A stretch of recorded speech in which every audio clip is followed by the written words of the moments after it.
ሰላም ጤና ይስጥልን እንደምን አላችሁ እንደምሰነበታችሁ። የአማራ ፋኖ ብሔራዊ ኃይል በወሎ የህዝብ ግንኙነት ኃላፊ ፋኖ አበበ ፋንታው በንግግራቸው አገዛዙን ሳንዋጋም ጭምር እየነገስን እንገኛለን ሲሉ መልእክታቸውን አስተላልፈዋል። ከዚህ ጋር ተያይዞ በአማራ ክልል የወሎ ክልልነት ጥያቄን የአማራ ብሔራዊ ንቅናቄ አብንንና በሌላ በኩል ደግሞ አህፈድ የሚባል የእነ እስክንድር ነጋ ስብስብን በሚመለከት የሰጡት መግለጫ አለ። እንደሚከተለው አሰናድተነዋል። አብራችሁን ቆዩ። ዋጋ መንገስ ስለምንችል እያፈረስን እያስኮበለልን ያለንበት ሁኔታም አለ። ይሄ ያለ መደበኛ ውጊያ በማድረግ ፊት ለፊት በመዋጋት ሰራዊታችንን በማቁሰልም መስዋዕትነት እንዲከፍል በማድረግም አገዛዙ በሚፈልገው መንገድ አንሄድም። ከዚህ አንፃር ህዝባችን ይሄን በደንብ ያውቀዋል ይገነዘባል ብለን እናስባለን። በተለይ በቅርቡ የአማራ ብልጽግና ቃል አቀባይ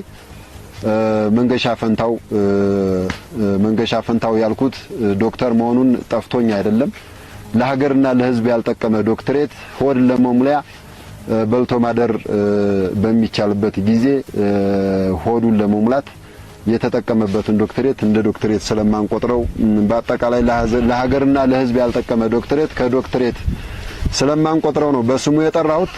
ራያ ቆቦ ዞብል በመግባት የተናገረውን ንግግር ሁላችንም የምናስታውሰው ነው። ካሁን በፊት ላሊበላም ላይ እንደዚሁ የተናገረውን ንግግር ታስታውሳላችሁና ከዚህ ጋር ተያይዞ አሁንም ራያ ቆቦ ዞብል ከተማ ድረስ በመግባት የተናገረው ንግግር አለ።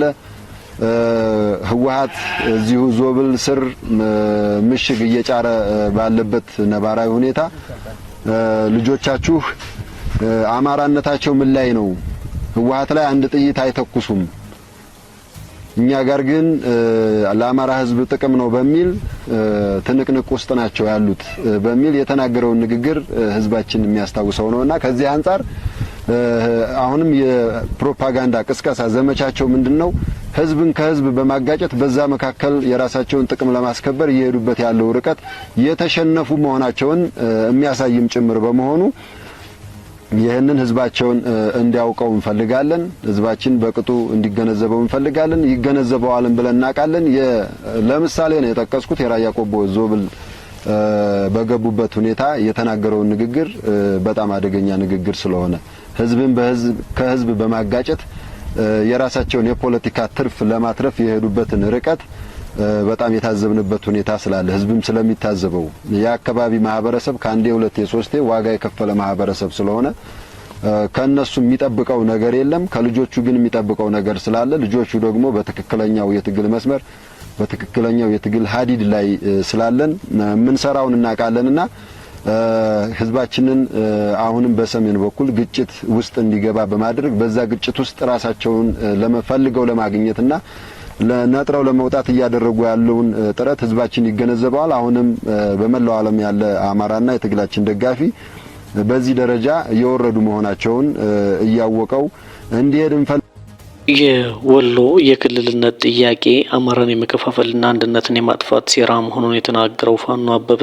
የአማራ ህዝብ ካልበረታና ጠንካራ ሆኖ ጠላቶችን ድባቅ መምታት ካልቻለ እነርሱ የመከፋፈል ብቻ ሳይሆን የማጥፋት ስራም ሊሰሩ ነው ያቀዱልን ብሏል። ከዚህም ጋር ተያይዞ አማራን የመከፋፈል ሴራ አንዱ ነው። ከዚህ ሴራ ጋር ተያይዞ የወሎ ክልልነት የሚል ጥያቄ በጣም በርካታ ጊዜ ይነሳ ነበር። አሁን ደግሞ እያነሱ ያሉበት ሁኔታ አለ። ከዚህ ጋር ተያይዞ የአማራ ህዝብ ካልታገለ በመከፋፈል ብቻ ሳይሆን ሙሉ ለሙሉ ማጥፋትም ብኩን ማድረግም ነው የሚፈልጉትና ወሎን ክልል ማድረግ ሳይሆን ከዛም በዘለለ ለራሳቸው መውሰድ የሚፈልጉ ኃይሎች በካርታም ጭምር እንዳካለሉት እናውቃለን። ክልል ማድረግ ሳይሆን ከፈለጉም ከተቻለም ፋኖ በርቶ ካልታገለ የአማራ ህዝብ በርቶ ካልታገለና ይህን ጥላት ለአንዴና ለመጨረሻ ካልተቻለ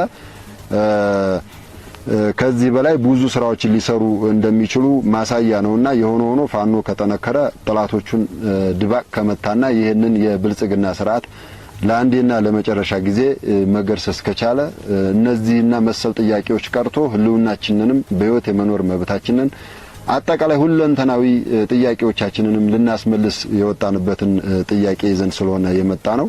እንደነዚህ አይነት ሴራዎችን ህዝባችን በመገንዘብ የትኛውን ማህበረሰብ ነው ክልል የሚያደርጉት ማንንስ አናግረው ነው ይሄንን ሴራ ህዝባችን በመገንዘብ አሁንም ይሄ ስርዓት የአማራን ህዝብ ካላጠፋ ብኩን ካላደረገ የማይተኛ ያንድ ቡድን ፋሽስታዊ አገዛዝ ስለሆነ ህዝባችን ይሄንን ሴራ በቅጡ እንዲረዳውና እንዲገነዘበው ማድረግ እንፈልጋለን። በሌላ በኩል አህፋድ የሚባል የእነ እስክንድር ስብስብ የአማራን ህዝብ ሁሉና የሚገዳደርና ከብልጽግና ወታደሮች ጋር የሚያበር ስብስብ ነው ያለው ቃል አቀባዩ በጎንደር የተደረገው የአህፋድና የመከላከያ ውህደትን በማንሳት ፋኖን ለማጥፋትና አንድነታችንን ለመሸርሸር የታለመ ድርጅት ነው ብሎታል። የወጣንበትን ጥያቄ ይዘን ስለሆነ የመጣ ነው። እንደነዚህ አይነት ሴራዎችን ህዝባችን በመገንዘብ የትኛውን ማህበረሰብ ነው ክልል የሚያደርጉት ማንንም ሳናግረው ነው ይሄንን ሴራ ህዝባችን በመገንዘብ አሁንም ይሄ ስርዓት የአማራን ህዝብ ካላጠፋ ብኩን ካላደረገ የማይተኛ ያንድ ቡድን ፋሽስታዊ አገዛዝ ስለሆነ ህዝባችን ይሄንን ሴራ በቅጡ እንዲረዳውና እንዲገነዘበው ማድረግ እንፈልጋለን።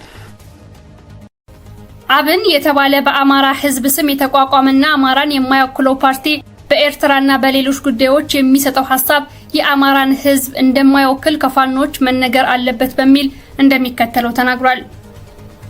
ያይዞ በአማራ ህዝብ ስም የሚሰራ አንዳንድ ነውር አለ። ካሁን በፊት የኤርትራን ሀገርነት እንቃወማለን ሌላም ብለው የተናገሩት ንግግር አለ። ያ ነገር የአማራን ህዝብ አይወክልም፣ ፋኖንም አይወክልም። ሆዳቸውን ነው ሊወክል የሚችለው። አብይ አህመድንና ተልዕኮ የሰጣቸውን አካል ነው ሊወክል የሚችለው። ይሄንን ነገር በአለም ላይ ያለ የአማራ ህዝብ ያውቀዋል። ህዝባችንም መሬት ላይ ያለው እንዲያውቀው እንፈልጋለን። ከታጋዮቹ አንደበት ይሄ መጠቀስ ስላለበት ነው። የአማራ ፋኖ ብሔራዊ ኃይል በወሎ ቤት አማራ ቀጠና ቃል አቀባይ ሆነው ፋኖ አበበ ፈንታው እነ እስክንድር ነጋን አስመልክቶ የሚከተለውን ንግግር አድርጓል። ዳይ የነ እስክንድር ነጋ ቡድን ራሱን አፋህድ እያለ የሚጠራው ማለት ነው በስም እንጂ በግብር መሬት ላይ የሌለ ምናልባትም በግብር መሬት ላይ ካለ ካገዛዙ ብልጽግና ጋር ሆነው የድሮን አስተኳሽ እግረኛ መንገድ መሪ ተተኳሽም ጦር መሳሪያም እየተቀበሉ እየተዋጉን ያሉበት ሁኔታ አለ። በጎንደር ታይቷል። ሄደው ጎንደር አካባቢ ዳውንት አካባቢ በኮሎኔል ፈንታው ማህባው ታይቷል። ሸዋም እንደዚሁ በነ መከታው ማሞና ጓደኞቹ እየተደረገ ያለበት ነባራዊ ሁኔታ አለ። በግብር ከተባለ ከብልጽግና ጋር ሆነው የአማራን ህዝብ እየወጉ ነው ያሉት። ምናልባትም እንደ ድርጅትም አለን ካሉ ለህልውናቸው ለድርጅቱ ህልውና ነበር። አሁንም የድርጅቱ ህልውና አክትሞ ባልበላም ጭሬ ላፍሶ በሚል ከብልጽግና አገዛዝ ጋር ሆነው የአማራን ህዝብ መልሰው እየወጉ ያሉበት ሁኔታ ነው ያለው።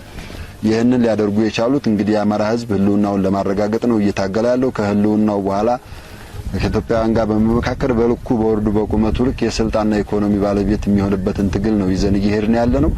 እንደ ህዝባችንን ማንገስ ነው የምንፈልገው። ትላልቆ መሪዎቻችን ሁሌም እየጠቀሱት እንዳለውና በዚህ በአማራ ህዝብ ሁለንተናዊ መስዋዕትነት ስልጣን ሲያዝ ሲረማመዱበት ሲያዩ ያንን እያዩ ያደጉ አሁንም ስልጣን እናያዝ በሚል በርካታ ጥረት ያደረጉበት ሁኔታ አለ። የሆነ ሆኖ ይሄ ያከተመበት ሁኔታ ስላለ ከሁለት ዓመት ትግስት በኋላ ግን ይሄንን ቡድን አደረጃጀት እንደኛ እንደ ወሎ ቤት አማራ ሙሉ ለሙሉ ከወሎ ቤት አማራ ቀጠና ያስወጣንበት ያስወገድንበትና ያጸዳንበት ሁኔታ ነው ያለው።